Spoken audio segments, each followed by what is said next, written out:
Hi friends, ఎలా ఉన్నారు? Welcome back to our channel motivation for life Telugu. 50 ఏళ్ల తర్వాత శృంగారం చేయకండి. ఎందుకంటే అది మిమ్మల్ని 4 విషయాలకు సిగ్గుపడకండి.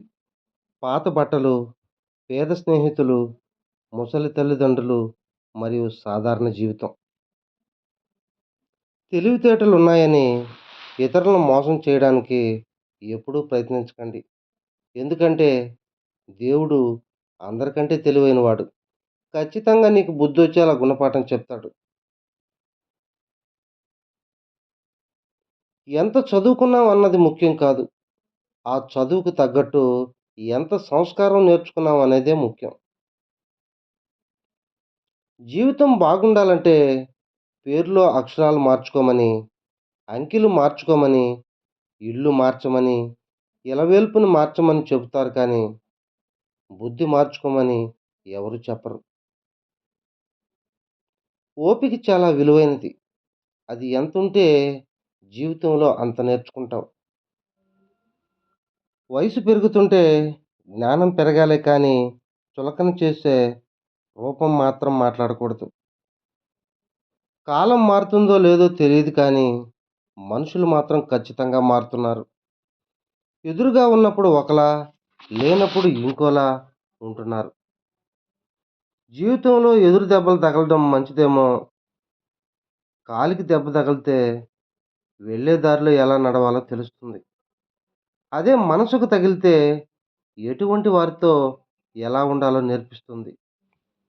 కోపంలో వచ్చే మాటలను పట్టించుకుంటే మనసు విరిగిపోతుంది. అదే కోపం వెనుక ఉన్న ఆ బాధను తెలుసుకుంటే ఆ బంధం నిలబడుతుంది. ఏ బంధంలో అయినా ఒక అడుగు మనం ఒక అడుగు వాళ్ళు వేస్తే దగ్గరవుతాం. కానీ అన్ని అడుగులు మనమే వేస్తే చులకనవుతాం. కొందరికి మనం చెప్పే సమాధానం కన్నా కాలం చెప్పే సమాధానమే సరిగ్గా సరిపోతుంది. ఓపిక పట్టి చూడు. ఓపిక చాలా విలువైనది. చెట్టుకి డబ్బుకి మాటలు వస్తే ఆ 2 చెప్పే మాటలు ఒకటే. ఈరోజు నన్ను కాపాడుకో, రేపు నిన్ను కాపాడతా. ఎవరి గురించి ఎక్కువగా ఆలోచించకు. అది మనశ్శాంతిని దూరం చేస్తుంది. ఏం జరిగినా ధైర్య నిర్ణయాన్ని భావించు. మనసు ప్రశాంతంగా ఉంటుంది. గడిచిన కాలం చాలా బాగుంటుంది. ఎందుకంటే మళ్ళీ తిరిగి రాదు కాబట్టి. రాబోయే కాలం అందంగా ఉంటుంది. నచ్చినట్టు ఊహించుకుంటాం కాబట్టి. ప్రస్తుతం కష్టంగా ఉంటుంది. ఎందుకంటే అనుభవిస్తున్నాం కాబట్టి. అందరి గురించి ఆలోచించే వాళ్ళే ఎక్కువ బాధపడతారు. ఎవరు ఎలా పోతే మనకెందుకులే అనుకునేవారు హుందాగా, దర్జాగా ఉంటారు. తప్పు లేని చోట తల వంచకు. నమ్మకం లేని చోట వాదించకు. మంచి మనసున్న వారికి భగవంతుడు 1000 కష్టాలు కల్పించినా అంతకు రెట్టింపు సంతోషాలను అనుగ్రహిస్తాడు. కోట్లు కూడబెట్టి కడుపు నిండా తినలేని వారికంటే కష్టాన్ని నమ్ముకొని కడుపు నిండా తినేవారే ఎంతో అదృష్టవంతులు. మన శరీరంలో ఎక్కువ భాగం నీరే ఉంటుంది. కానీ ఏదైనా గాయమైతే మాత్రం రక్తమే బయటకొస్తుంది. గుండె నిండా రక్తం ఉంటుంది కానీ మనసు గాయపడితే మాత్రం కన్నీళ్లు బయటకొస్తాయి. మనం ఎంత తెల్లగా ఉన్నా నీడ మాత్రం నల్లగానే ఉంటుంది. రంగుతో కాదు, జీవితం మంచి మనసుతో ఉండాలి. జీవితం ఏది నేర్పించినా మనకు ఎదురయ్యే మనుషులు, వాళ్ళ ప్రవర్తన, వీటి నుండే మనం నేర్చుకోవాలి.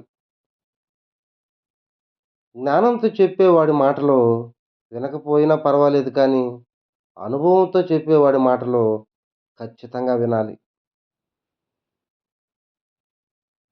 ఇంట్లో ఖర్చు విలువ తెలియకుండా భార్యని, కష్టం విలువ తెలియకుండా కొడుకుని, బంధాల విలువ తెలియకుండా కూతుర్ని ఎంత పెంచినా దండగే.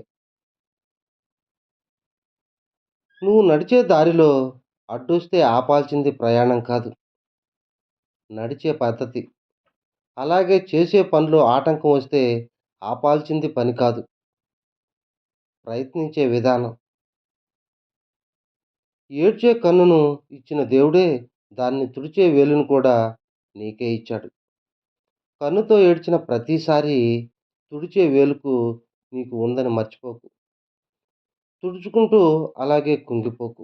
ఓదార్చే వారి కోసం ఎదురు చూడకు. నీకు అవసరం ఉన్నా లేకున్నా ఒకేలా ఉండు. అవసరం కోసం నటించకు. ఈ లోకంలో నా కోసం ఎవరున్నారు అని ఆలోచించే దానికంటే నన్ను నమ్ముకొని ఎవరు జీవిస్తున్నారని ఆలోచించి చూడండి. జీవితం ఎంత బాగుంటుందో. జీవితంలో ధనం కంటే ముఖ్యమైనది మనశ్శాంతి. ఎందుకంటే దాని దానిని ఎవరూ అమ్మలేరు, కొనలేరు. ఏ బంధమైనా పెరగాలన్నా, నిలవాలన్నా మరియు కొనసాగాలన్నా ఒకరి మాట ఒకరు వినాలి. ఒకరి మౌనం మరొకరు అర్థం చేసుకోవాలి. లోపాలు లేని మనిషి, లోటు లేని జీవితం ఎవరికీ ఉండదు. సాధ్యమైతే మార్చుకోవాలి, లేకపోతే అలవాటు చేసుకోవాలి. అంతేకాని మనసును గాయం చేసుకోకూడదు. వ్యక్తిత్వం అంటే ఒకరు నిర్దేశిస్తే వచ్చేది కాదు. ఒకరు కించపరిస్తే పోయేది కాదు. అది మన నడవడికన, మన ప్రవర్తన. దాన్ని ఎవరు ఇవ్వలేరు, తీసుకుపోలేరు.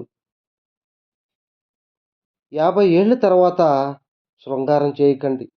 ఎందుకంటే అది మిమ్మల్ని భౌతికంగానే కాదు, మానసికంగా దెబ్బతీస్తుంది. లోకంలో అన్నింటికన్నా సులువైన పని నమ్మకాన్ని కోల్పోవడం. అన్నింటికన్నా కష్టమైన పని నమ్మకాన్ని నిలబెట్టుకోవడం. అన్నింటికన్నా కఠినమైనది నమ్మకాన్ని కాపాడుకోవడం. పుస్తకాన్ని చదివి జ్ఞానం సంపాదించుకో కానీ మనుషులను చదవడం మాత్రం మర్చిపోకు. ఇప్పటికీ లోకంలో జ్ఞానం కంటే లోక జ్ఞానం చాలా ముఖ్యం. తనకు తాను గురువైన వ్యక్తి జగద్గురువు అవుతాడు. స్వయజ్ఞానం లేకుండా వేరొకరి నుంచి జ్ఞానాన్ని ఆశించడం అంటే చీకటి నుంచి చీకటిలోకి ప్రయాణించడమే. అద్దంలో మనల్ని మనం చూసుకున్నంతగా మానసికంగా మనల్ని మనం దర్శించుకోవాలి. అపార్థం చేసుకోవడం వల్ల మన మీద మనమే నమ్మకం కోల్పోయి జీవితం మీద, దేవుడి మీద నమ్మకం కోల్పోతాం. సరైన నిర్ణయం తీసుకోకపోతే సమస్యలు ఉద్భవిస్తాయి. నీ నిర్ణయమే సమస్య అవుతుంది. నువ్వు ప్రేమించిన దాన్ని నువ్వు ధ్వంసం చేయడం చాలా తేలిక. ఈ వీడియో మీకు నచ్చినట్లయితే లైక్ చేయండి, షేర్ చేయండి, సబ్స్క్రైబ్ చేయండి. సర్వే జనా సుఖినో భవంతు.